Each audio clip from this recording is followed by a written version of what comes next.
Senor Pedro Navarro Serrano, Head of Studies, Instituto Cervantes, Embassy of Spain, Professor VIT-Vellore, Dean, School of Social Sciences and Languages, Dr.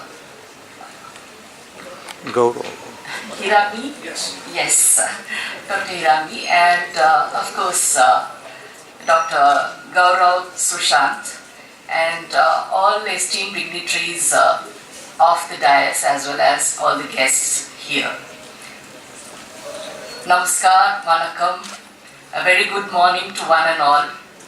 I should say Buenos Dias, Konnichiwa, and if I have to be true to the French language, which I have been teaching for the last more than 37 years, I should say un grand bonjour à tous mes chers collègues et amis francophones.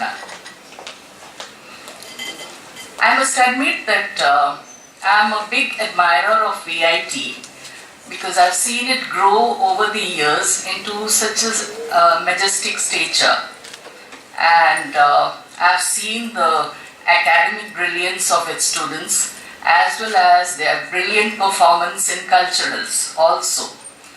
So I deem it a great privilege to be the guest of honor at this significant conference at VIT, and I do thank Professor G. Vellore, Dean, School of Social Sciences and Languages, and his able SSL team for having so graciously invited me on this momentous occasion. Why do I say momentous? Because I believe this is the first international conference, that too on languages. Because most of the time we see the focus is more on sciences, and languages are okay, they are there, but they are like, a decorative piece. But nobody realizes that without languages, you cannot put forth your ideas. So language is primordial. And according to Roger Bacon, he says, I quote, "Knowledge of languages is the doorway to wisdom," unquote.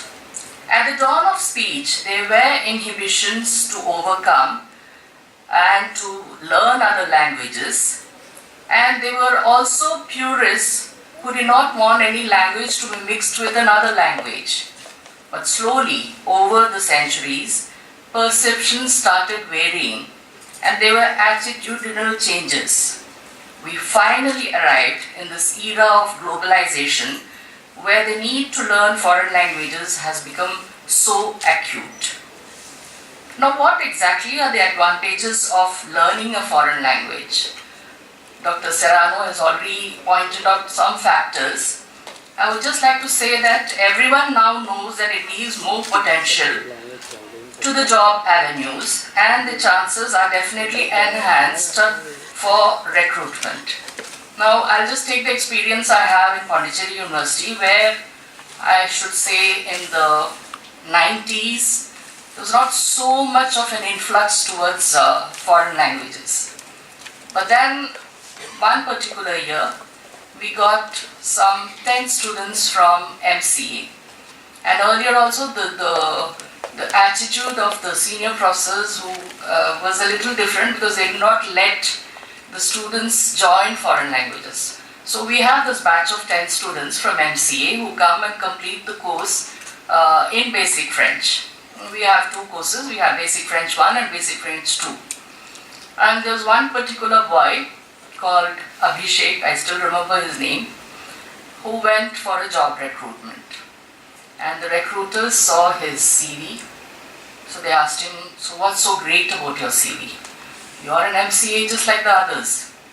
And then one recruiter pointed out one small detail in the CV, which was that he had completed 2 semesters of Basic French. And immediately he was recruited. Because MCAs, you have a dime a dozen, but an MCA with a foreign language is a plus point.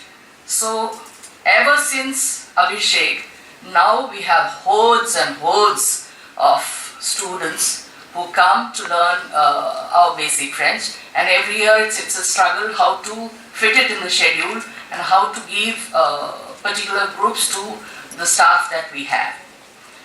So not only it's a job recruitment enhancement, but also foreign languages well learned always gives an opportunity to converse in it when one goes on a visit abroad.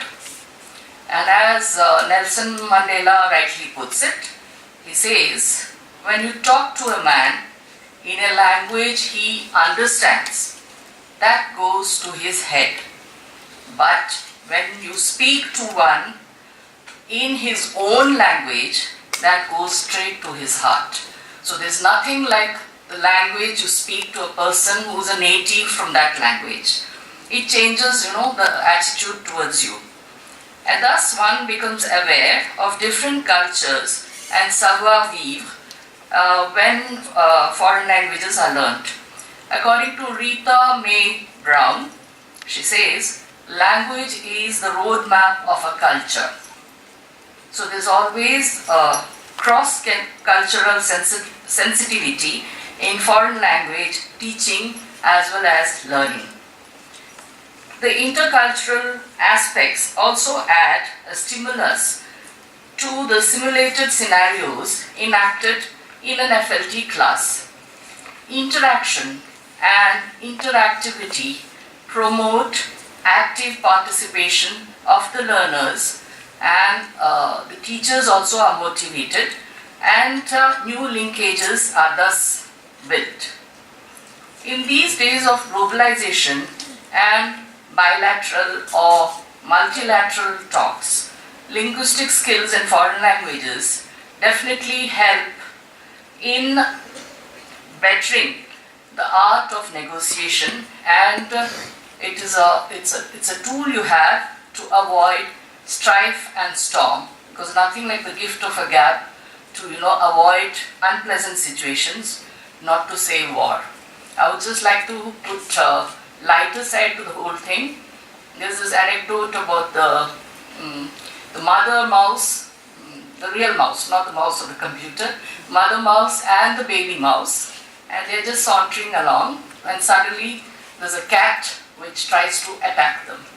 And immediately the mother mouse will roar, and there goes running the cat.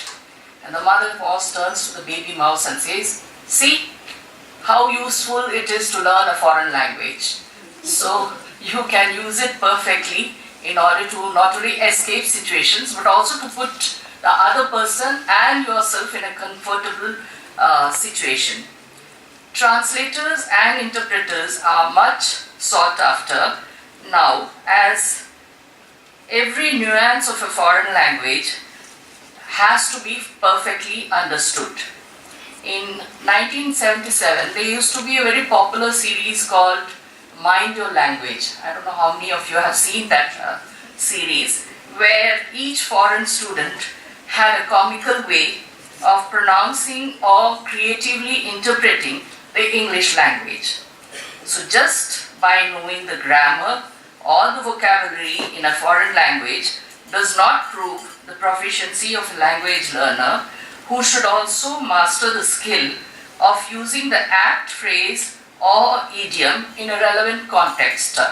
So there's a story about somebody who had to go to Germany. He had a business trip to make, and he wanted to learn German, just so that he could converse perfectly. But try as he might, he just couldn't grasp German. And he said, okay, anyway, I'll go to Germany, I'll learn German there.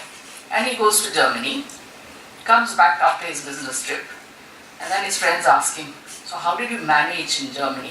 Did you have problems? He said, no, not me, them. So you have to absolutely know, grasp, seize the nuances in a foreign language. Hence, the strategy of globalization practices business. So globalization, which is a combination of globalization as well as localization. So that practices business by considering the local and global circumstances and uses the pertinent word which will be correctly perceived in the local and global regions. I don't want to sound ominous, but just a word of caution. These days we are so addicted to our smartphones, the computer, and all kinds of gadgets and apps. There's also this caricature you see on Facebook where the baby is about to come out into this world and the baby says to the doctors, wait, read my status on Facebook. So addicted we are.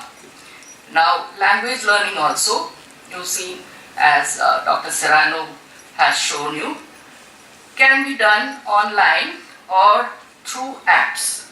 And language teaching also is technology mediated, just as the evaluation and assessment of learners. It is becoming more and more machine oriented. But then, my query is, can machines be trusted always?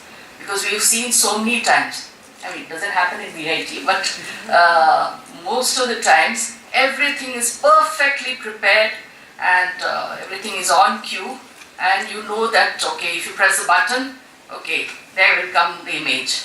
Then sometimes it happens, you press and you press and you press, nothing happens on the screen.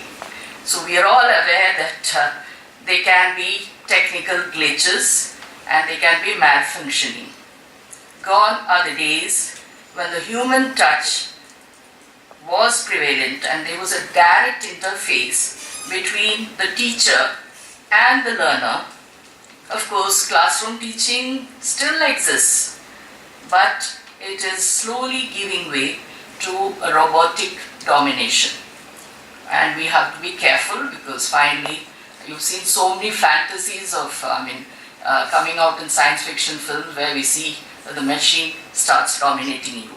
However, what gladdens the heart is that the number of learners in foreign languages is keeping on rising, as we can see in Pondicherry University itself, year after year.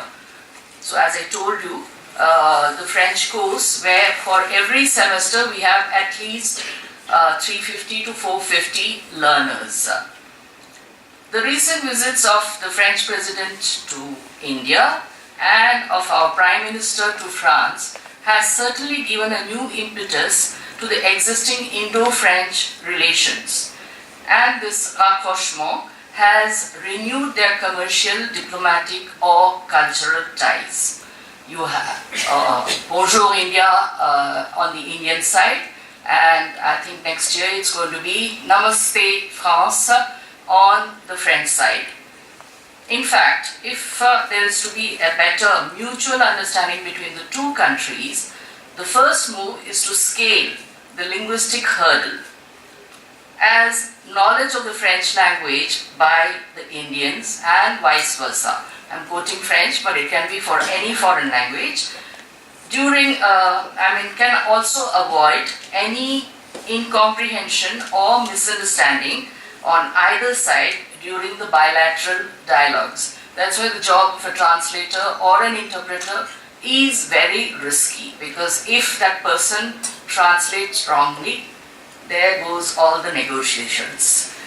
After all, learning a foreign language not only adds value to a person's formation, but also helps an individual to understand another culture and build a communicating channel. Hence, with the learning of foreign languages, new rapports will be established between the people of different countries and in a dialogue of cultures at the crossroads of lands and histories, creating thus a transnational space which will be new, where the colonial hangover or the hegemonic desire will slowly get erased. And I must say that the theme that has been chosen for this first international conference on the latest trends in foreign language teaching and curriculum, not only teaching, learning also, and curriculum designing, has been aptly chosen. And I'm sure that during your deliberations, many primordial aspects will come to the fore. I do hope that you will also come out with remedial measures which will emanate in order to counter the pitfalls that one can encounter in FLT teaching and learning. And as Dr. Serrano put it, it has to be a pedagogy of particularity, because whatever be the theories, it is always, your teaching has to be centered on the student, and it will all depend on the local circumstances so that you can customize it as per the needs. I remember one of my colleagues, that colleague will remember, during the interview, she was asked that, which method are you using? Why don't you use the direct method? And the candidate replied that I can't use the direct method because my students come from a rural background. So they need a medium, a local medium, so that the perfect meaning gets translated. So you have to see whichever is the best for your students and adapt it accordingly. So I wish you all the very best, and thank you. And as they say, till we meet again, hasta la vista and sayonara. Thank you so much.